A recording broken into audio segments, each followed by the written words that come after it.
Okay, disclaimer. To the very best of my knowledge, this story is true. I don't expect to convince you.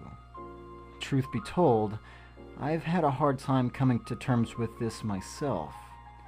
Cliche as it may seem, I really am a rational person, and if not for this, I would probably be the most stone-faced atheist you would ever meet.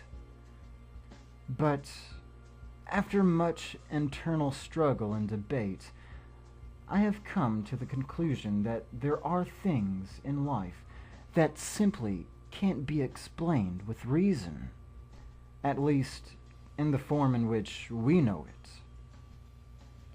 Logic, for all the trust we place in it, is really nothing more than a candle, all too easily snuffed out, and when it's gone, we are left alone in the dark, and everything we would scoff out by daylight suddenly becomes very believable.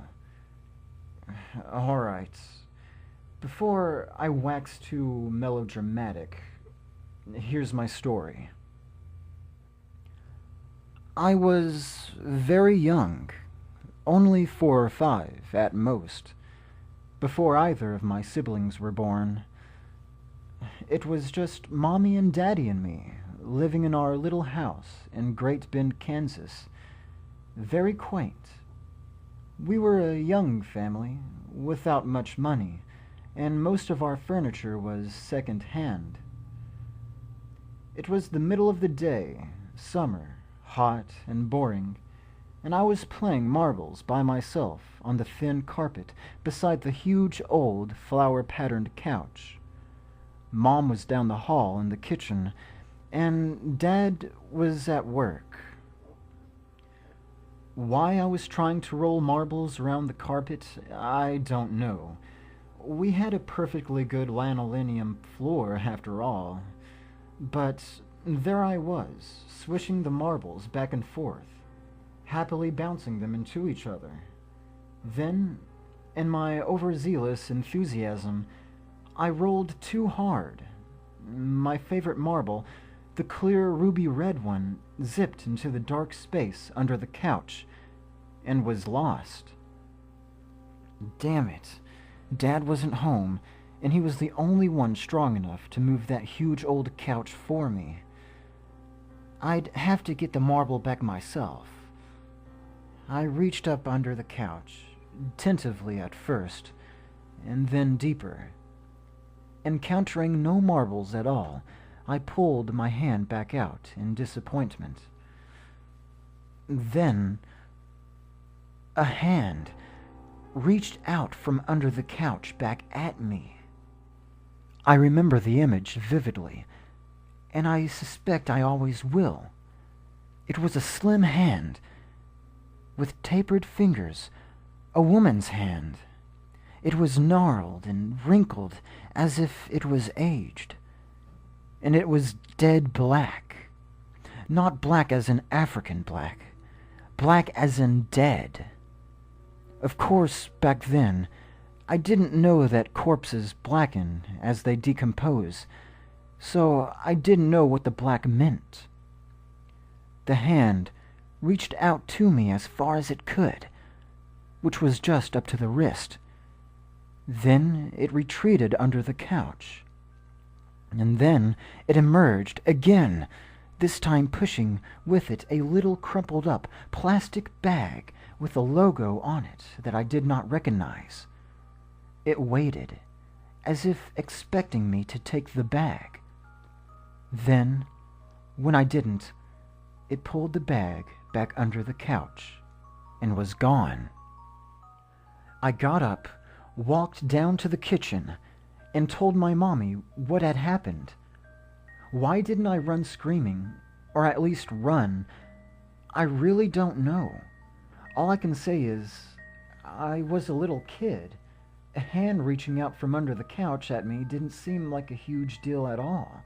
I hadn't yet learned what was and what was not permissible in reality. I had no world view. Mom was skeptical, but walked me back to the couch and explained how I was probably imagining things. She even reached her hand under the couch to convince me that nothing was down there. Later, Dad lifted the couch up for me, and the only thing under it was, of course, my missing marble, and plus a few more marbles I didn't even remember losing. But here's the scary part. For years, I remembered this. I even developed a weird fantasy of little hand people living under the couch, and I, in my childlike innocence, believed that they would catch me and take me away if I ever reached into their domain again. Then, as I grew older, I wrote the memory off as a dream I had as a child. Cute, but silly. Then, a few years ago, I recounted the story to my mother. She gave me a funny look and told me she remembered it because, after all, she had been there, of course. She told me that she remembered me coming to her in the middle of the day and telling her about the hand under the couch. I remembered being highly disturbed by my story. Since I was an extremely quiet, well-behaved kid who didn't ever lie. Then she told me about the couch itself. According to her, she and Dad had gotten the couch from the estate of an old woman who actually died on it. This was the first time I had heard about this, but it sure explained why they got rid of the couch within a month of my story. But here's the part that truly frightens me, even to this day. The part that I have to try so hard to get out of my mind some nights. Remember that bag the hand pushed towards me? I've never forgotten the logo on that bag, and of recently, as in a few years ago, I saw the same logo again, on what looked like the same type of bag in a hardware store. It was a bag. It was a bag of utility razor blades.